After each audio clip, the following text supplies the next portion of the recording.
September the 5th, 2017.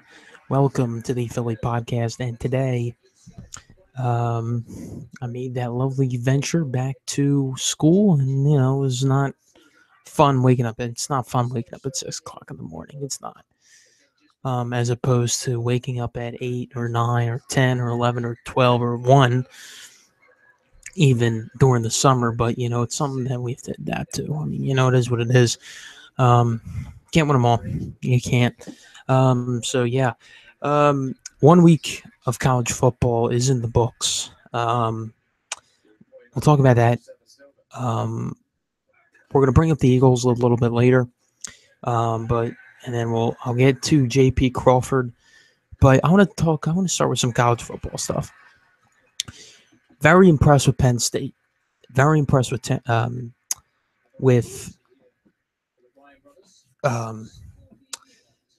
what's it called? Clemson. I was very impressed with Clemson because I didn't know how their quarterback was going to be to fill the role of Deshaun Watson. They played very good. I know they played a bad team, but they look like the Clemson that you saw win the national championship last year. They do. I mean, it's just they really do. Penn State. I mean, they are as advertised.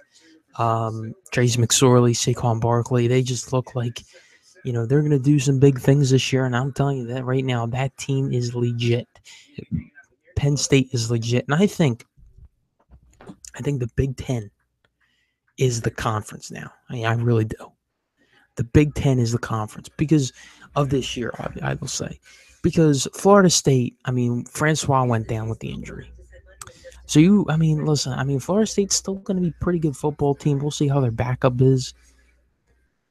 Clemson's going to be a good football team. But right now, the college football, the toughest conference right now is the Big Ten because of 3 schools. Michigan, Ohio State, Penn State. 3 schools. Michigan impressed me a little bit. I will say I do have them in my top, I did say that I just said something good about them. They didn't impress me as much as they did, they impressed many other people. Their offense was, spade through those picks, but they still beat a ranked SEC team. So, yeah. And then Ohio State Thursday got off to a slow start. They ended up showing in the second half they were the team that we thought, and the number, how, they were as advertised with Kevin Wilson's offense. They go to play Oklahoma this week at home in Columbus. That's going to be a big game. One team that didn't impress me, I knew they are overranked, is USC. USC, Sam Darnold, the hype. They almost lost to Western Michigan. They almost did. I was not impressed with USC. No way impressed with USC. They're going to have to play Stanford. I got Stanford winning that game this week. We'll get to the college football picks on Friday. But, who else? We obviously had that crazy game Monday. Sunday night with Texas A&M and UCLA. But UCLA. I would be proud. If I were, I'd kind of be pissed because you were supposed to win the game, but I'd be proud that your team came back and with Josh Rosen, very good quarterback. That's a good win. That is a good win. A very good win. The fact that they came back. The disappointment was Texas. That's another disappointment. Lose Tom Herman's debut. You expect a lot of promise. You expect a lot to happen, but then you go to lose to Maryland. You lost to Maryland. I'd be furious if I were a Longhorn fan right now. I'd be furious. Who else played? Then you had the Bama Florida State game, which Alabama won. They obviously deserved the number 1 ranking. So we're going to take a look at the rankings for this week, the AP and the coaches that have come out. So, we'll go through that. So this is the AP. This is the AP poll. Alabama, number 1. Number 2, Ohio State. Number 3, Clemson. Number 4, Penn State. Number 5, Oklahoma. I agree with that top 5. I do agree with that top 5. Alabama just obviously deserves the number 1 spot because they beat the number 3 team last week. Penn State, they just, they're legit. Clemson, like I said, is legit. 5, Oklahoma, I agree. 6, USC. 7, Washington. 8, Michigan. 9, Wisconsin. 10, Florida State. I agree. Yeah, I mean, that's pretty good. Maybe Washington, I think, might be a little overranked because they only beat Rutgers by, what was it, around 20 points, the margin. So I think they probably should have taken a step back. Michigan, they beat a ranked opponent, so they deserve to be there. Wisconsin got off to a slow start, but then they ended up throwing 55 points on the board. Florida State, yeah,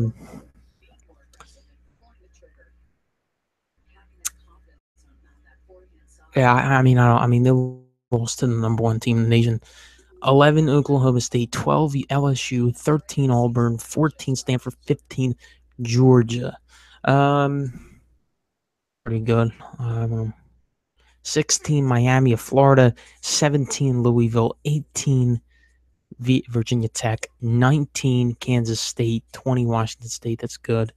21, South Florida. 22, Florida. 23, TCU. 24, Notre Dame. 25, Tennessee. All right, that's fine. As a Notre Dame fan, I wasn't expecting a ranking. I mean, I know they finished 25 in the coaches poll. We're not going to do the coaches poll, but I wasn't really expecting a ranking this week. I was expecting a ranking if we ended up beating Georgia, which I tell you what, I mean, I think Notre Dame has a legit chance to beat Georgia. Apparently, a lot of Georgia fans are going to South Bend this weekend. But I mean, I think Notre Dame has a chance. I didn't give him a chance. I didn't give him a chance at the beginning of the season when I before Saturday's game against Temple. But now I think they might do something. I mean, it's nothing. I still think. I mean, Eastern or not, Notre Dame has a very good rushing attack. 400 yards on the ground. 400 yards on the ground this past Saturday against Temple. And people are trying to convince me that Temple's not good. Temple they're a defensive team. Phil Snow is recruiting guys. Look at how good of a job he's done. They got a defensive coordinator as their head coach that coached in the SEC. Give me a break. Give me a break. It's going to be, and I'll tell you, this is going to be a close game Saturday night in South Bend. I will tell you that right now. It is going to be a close game.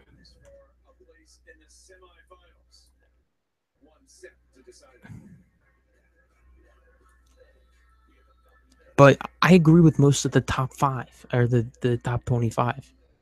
I really do. It's going to be a big game come in Columbus with Ohio State number 2, Oklahoma number 5. That's a big game. That is a big game. USC number 6 playing Stanford number 14. That's a big game. Auburn, Clemson. You got some big games this weekend. Georgia, Notre Dame, Stanford, USC, Ohio State, Oklahoma, USC, Clemson, Auburn. These are big games this weekend. Big games to play. Big Big, big, big games this weekend.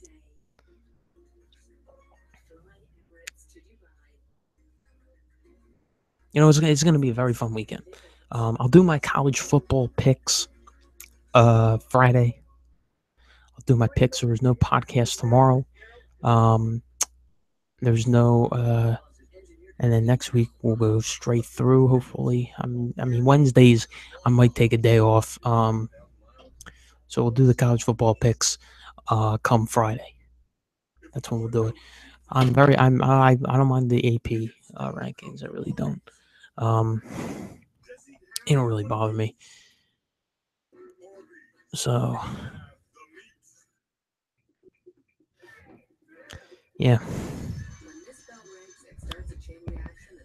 So we're gonna move on and talk about our Eagles as they play a game. They have a game on Sunday as they go down the lovely trip down I-95 through Delaware, through Maryland, in through most part of Maryland as you approach DC, hitting that early part of the DC traffic to FedEx Field.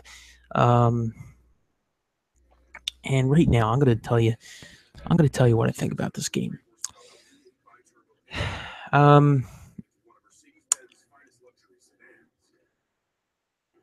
This is this is a game that the first two games on the schedule, I am not crazy about.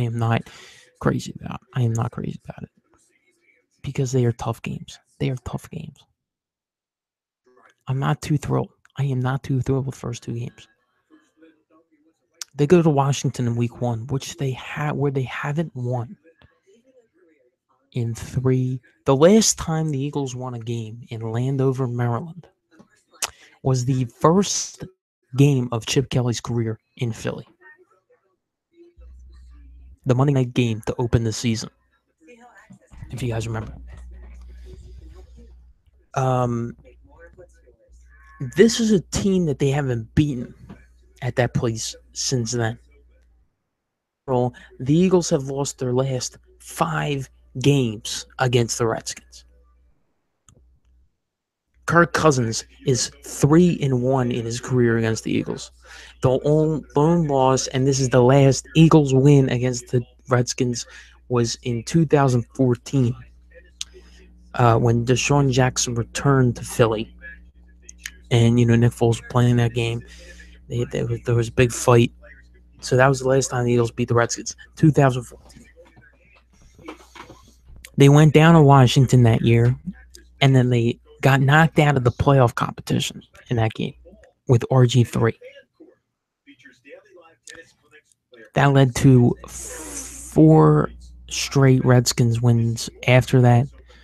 2 sweeps, 2 wins at the Link, 2 wins at FedEx, 2 more wins at FedEx. Kirk Cousins has really torn us apart. He's mastered some game-winning drives against us. I think he's a very good quarterback. He's lost a little bit. He lost Deshaun Jackson. Still is Jordan Reed. Still is Jay Crowder.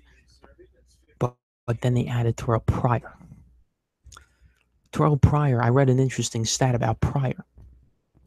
He has more drops than receptions in the preseason. 3 drops, 2 receptions.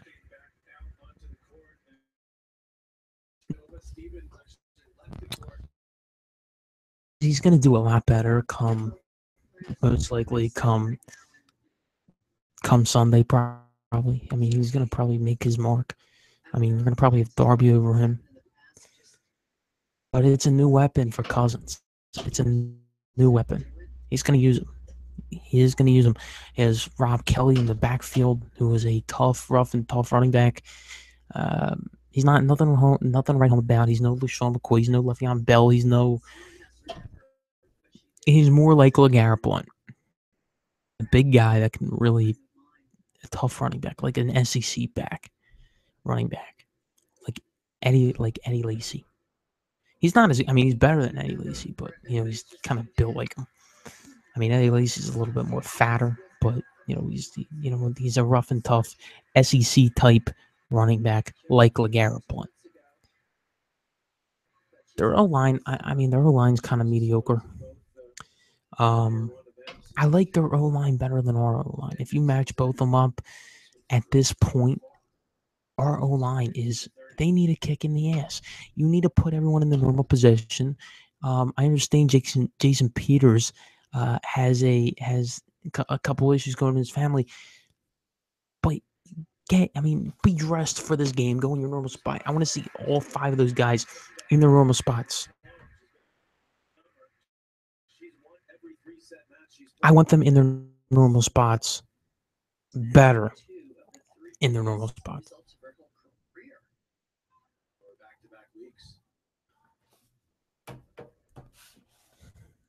And it will make Blount run the ball better. Blount only had one good run in the preseason, and that was a scamp yards in the Miami game. I mean, listen, this O-line can be very, very good, but everyone needs to be in their normal spot. Everyone needs create holes for Blount to run through. And Sproles, you're going to see Sproles. Well,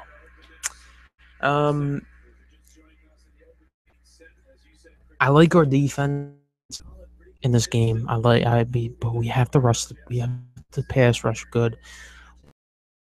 We have to Cousins. We have to cover well. I'm worried about Terrell Pryor. I'm worried about Jamison Crowder, Jordan Reed. I mean, they'll probably have him blocking all. Though he's the top 5 tight end. You got to keep your eyes on him.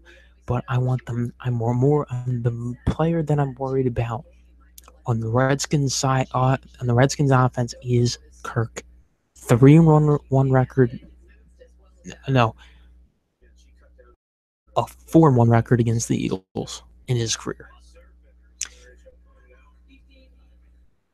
Had a lot of issues.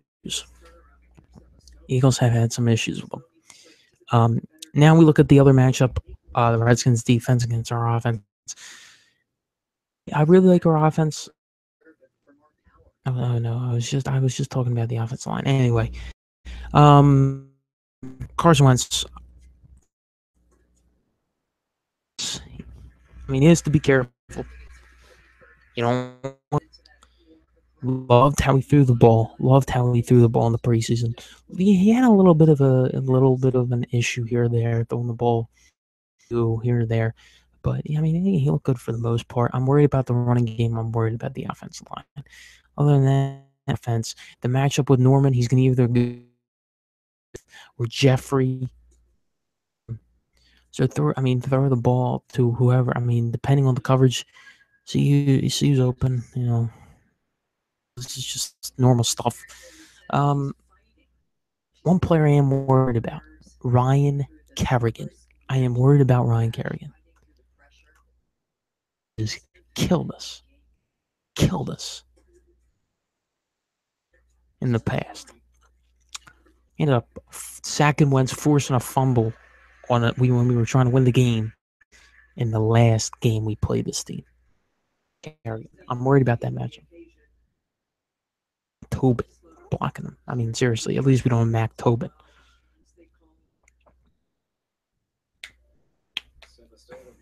I just want, you need to create holes. You need to create holes for Blount. You need to keep Kerrigan out of the pocket.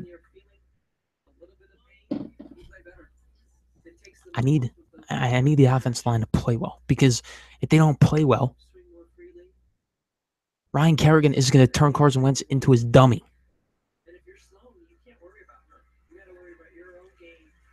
He literally ran past Matt Tobin last year, got to Wentz, forced a fumble.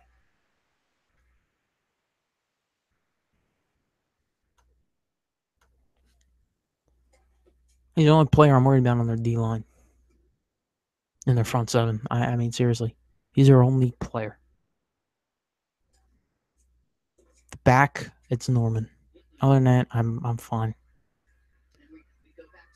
It's gonna be a shootout. It's gonna be a shootout come Sunday. I mean, And it's going to come down to the quarterback play. It's going to come down to, what quarterback plays better. Cousins can run a little bit. He can move around. I like Wentz's receivers better. But it's really going to come down to the quarterback play. It is. It's what it's going to come down to. No picks. No, score. A little bit of the deep ball. Last year the Eagles' offense, when they went down to Washington, produced 6 points on 2 field. They didn't do anything. The only reason why it was close is because they got a special teams touchdown and a pick 6. They got to play well. See something coming, the groove, coming off the rails here in this game.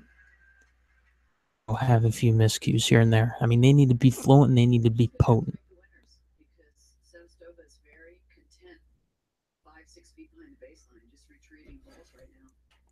I like our front 7. Seriously, they just got to contain Cousins. It's going to come back to what quarterback outplays the other quarterback in this game. That's what it's going to come down to.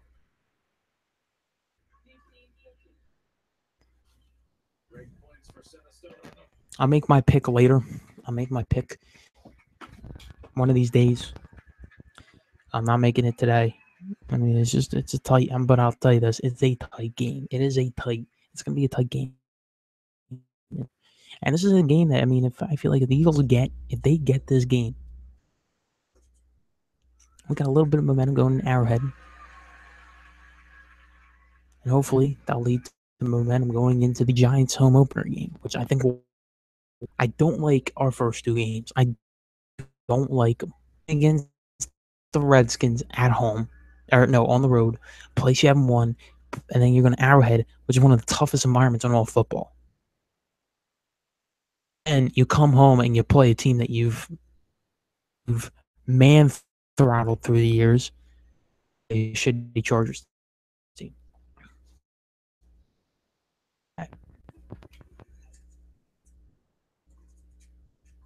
Arizona, that's going to be, who knows how that game's going to be. And then you play at Carolina. That's a Thursday night. So, get this game, get the first division win out of the way. You'll be in good shape. You will be in good shape going into week 2 if you get this week. Don't get me wrong. I want them to win.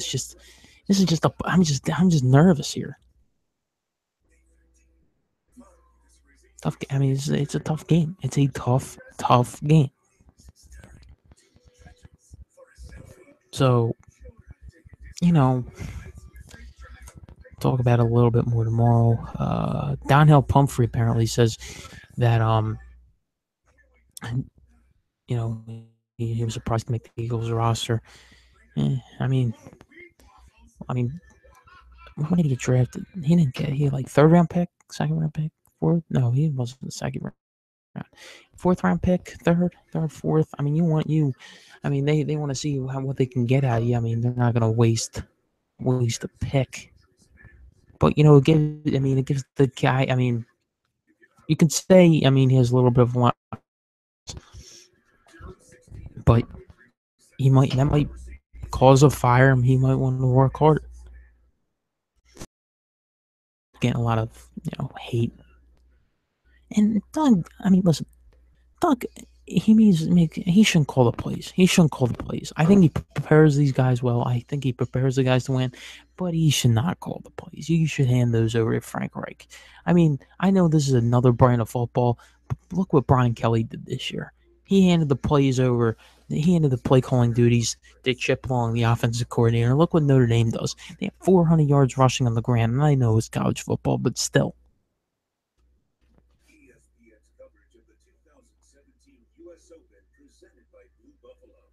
I don't think. We'll see how Peterson is this year. We'll see how Peterson is. We'll see how Wentz is this year. It's a second year. You learn a lot in the second year. And then come third year, you know what to expect.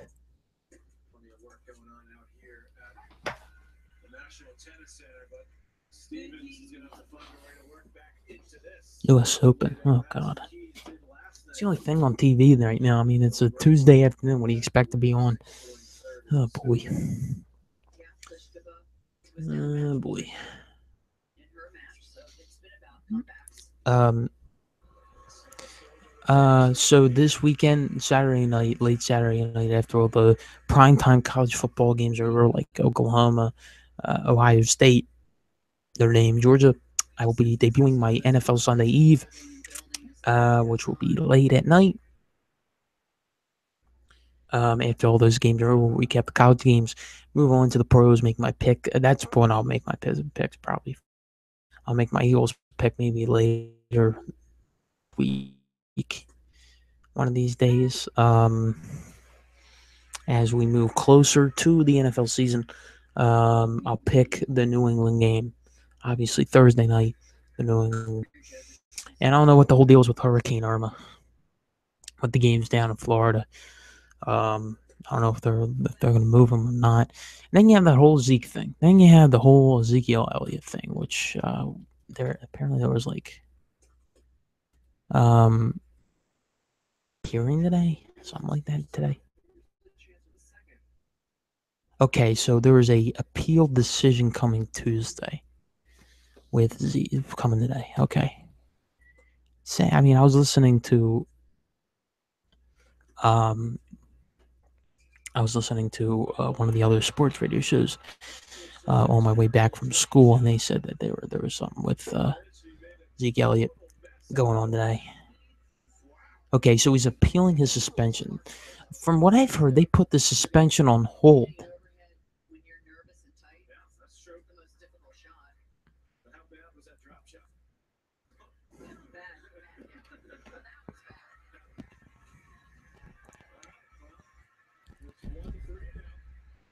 Okay.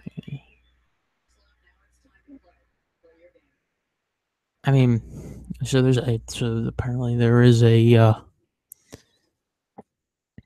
right, so the restraining order. Okay. A hearing for on the temporary restraining order for Ezekiel Elliott is set at Tuesday, 6 p.m. Eastern. And here, 6 p.m. Eastern. Okay, so that's in a couple hours. 5 p.m. Central. So it's going by Central time.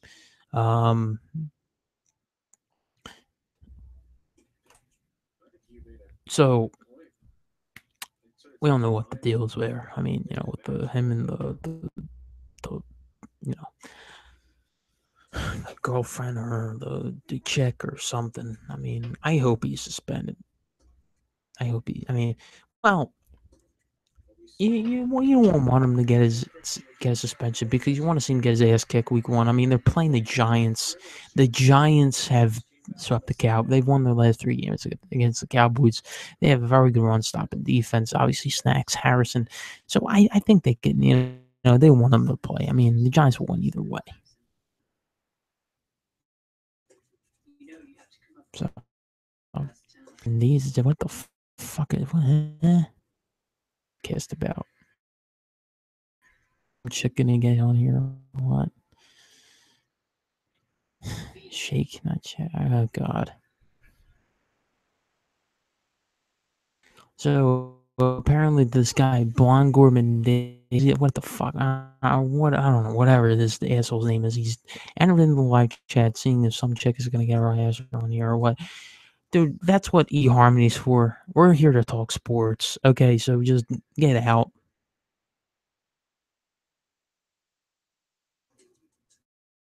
If you want to bring up a topic of conversation, just I'm watching now.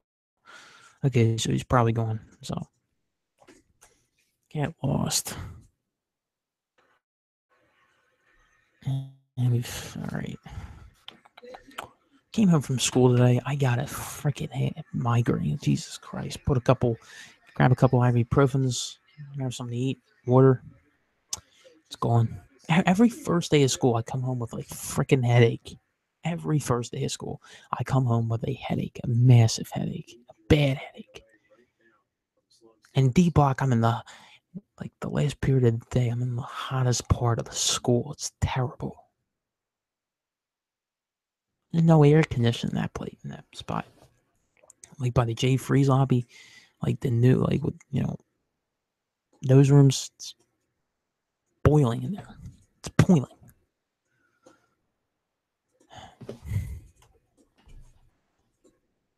It's hot.